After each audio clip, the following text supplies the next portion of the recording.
এইভাবে একবার পেঁপে দিয়ে নাড়ু বানিয়ে দেখুন, খেয়ে অবাক হয়ে যাবেন যে পেঁপে দিয়েও এত সুন্দর নাড়ু বানানো যায়। আর একটা দুটো খেয়ে কিন্তু মনই ভরবে না। তো চলুন রেসিপিটি দেখে নিই। নমস্কার বন্ধুরা, ওয়েলকাম টু প্রিয়ার রান্নাঘর। নতুন একটা রেসিপি দেখার জন্য সবাইকে স্বাগত। আজকে বানাবো কাঁচা পেঁপে দিয়ে নাড়ু। তো চলুন রেসিপিটি দেখে নিই। এখানে আমি বড় সাইজের একটা পেঁপে নিয়ে নিয়েছি। এবার পেঁপেটাকে ভালো করে ছাড়িয়ে মাঝখানের এই অংশটাকে চামচ দিয়ে এইভাবে একটু ছাড়িয়ে নিচ্ছি। ভালো করে এই মাঝখানের অংশটাকে পরিষ্কার করে নিচ্ছি। তো দেখুন পেঁপেগুলো খুব সুন্দরভাবে ছাড়িয়ে নিয়েছি। এবার এখানে আমি এই ছোট গ্রেটারগুলো নিয়ে নিয়েছি। এই গ্রেটার দিয়েই পেঁপেগুলো গ্রেট করে নিচ্ছি খুব সুন্দর করে। এই ছোট গ্রেটারগুলো দিয়ে খুব সুন্দরভাবে ছোট ছোট আর সরু সরু হয়ে গ্রেড হয়, তাই এই ছোট গ্রেটারগুলোই নিয়েছি।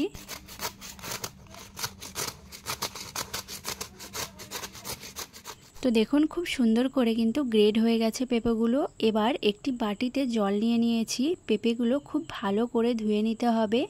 এখানে আমি 2-3 বার কিন্তু জল পাল্টে পাল্টে পেঁপেগুলো খুব সুন্দরভাবে ধুয়ে নিয়েছি। পেঁপে ধুয়ে খুব ভালো করে এইভাবে জলটা কিন্তু ছেঁকে নিতে হবে।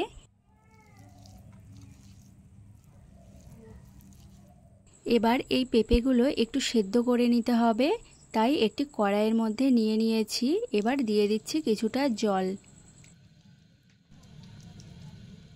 এবার ঢাকা দিয়ে দেব। ঢাকা দিয়ে খুব ভালো করে পেঁপেটা সেদ্ধ করে নেব। কিছুক্ষণ পর ঢাকনাটা তুলে নিয়েছি। তুলে এবার পেঁপেগুলো একটু মিশিয়ে নিচ্ছি ভালো করে, যাতে সেদ্ধ হয়ে যায় ঠিকঠাকভাবে। আবার কিছুক্ষণের জন্য ঢাকা দিয়ে রেখে দেব পুরোপুরি সেদ্ধ হওয়ার জন্য। আর দেখুন এখানে কিন্তু পেঁপেটা সেদ্ধ হয়ে গেছে। এর থেকে বেশি আর সেদ্ধ করব না, তাহলে নাড়ুগুলো একদমই ভালো হবে না। এবার পেঁপেগুলো নামিয়ে খুব ভালো করে জলটা ঝরিয়ে নিতে হবে, যেন পেঁপের মধ্যে এক ফোঁটাও জলটা না থাকে। তো দেখুন পেঁপেগুলোর খুব সুন্দরভাবে জলটা কিন্তু ঝরিয়ে নিয়েছি। আবার একটা কড়াই নিয়ে নিয়েছি। এবার এর মধ্যে দিয়ে দিচ্ছি 1 বাটি ও তার থেকে একটু বেশি চিনি। যেহেতু আমার পেঁপেটা হয়েছে 2 বাটি ও তার থেকে একটু বেশি। এবার চিনিটাকে একটু ছড়িয়ে দিচ্ছি। এখানে চিনির একটা ক্যারামেল তৈরি করে নেব। আর এই ক্যারামেলটা তৈরি করার জন্য কিন্তু গ্যাসের আঁচটা একদম বাড়ানো যাবে না। লো টু মিডিয়ামে রেখেই এই ক্যারামেলটা তৈরি করে নিতে হবে।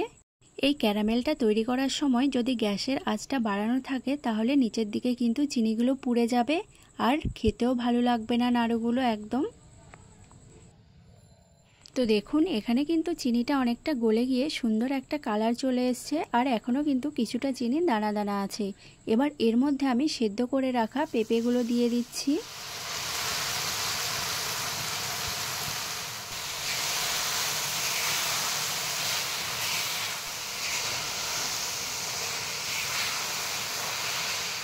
খুব ভালো করে মিশিয়ে নিচ্ছি পেঁপেগুলো। আর এই ক্যারামেলটা করেছি শুধুমাত্র নাড়ুর কালারের জন্য। দেখুন কতটা সুন্দর কালার হয়েছে নাড়ুগুলোর। এবার এর মধ্যে দিয়ে দিচ্ছি কিছুটা এলাচ গুঁড়ো। এই এলাচ গুঁড়োটা দিলে কিন্তু খুব সুন্দর লাগে, ফ্লেভারটা খুব ভালো হয়। এবার ভালো করে একটু মিশিয়ে ডোটা একটু আঠালো করে নেব। তো দেখুন এখানে কিন্তু একদম শুকিয়ে গেছে। এবার হাত দিয়ে একটু দেখে নিই। দেখুন সুন্দর কিন্তু দলা পাকিয়ে যাচ্ছে, মানে একদম রেডি হয়ে গেছে। এবার একটি থালার মধ্যে নামিয়ে নিচ্ছি আর খুব ভালো করে ঠান্ডা করে নিচ্ছি এই পুরটাকে। তো খুব ভালোভাবেই ঠান্ডা হয়ে গেছে। এবার নাড়ুগুলো পাকিয়ে নেব খুব সুন্দর করে আর গোল গোল করে। তো দেখুন দেখতে কতটা সুন্দর লাগছে আর কতটা সুন্দর গোল গোলও হয়েছে।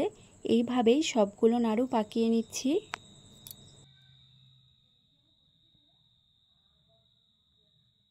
তো দেখুন সবগুলো নাড়ুই কিন্তু খুব সুন্দর করে পাকিয়ে নিয়েছি। এবার একটি প্লেটে সাজিয়ে নিচ্ছি। কতটা সুন্দর লাগছে এই নাড়ুগুলো।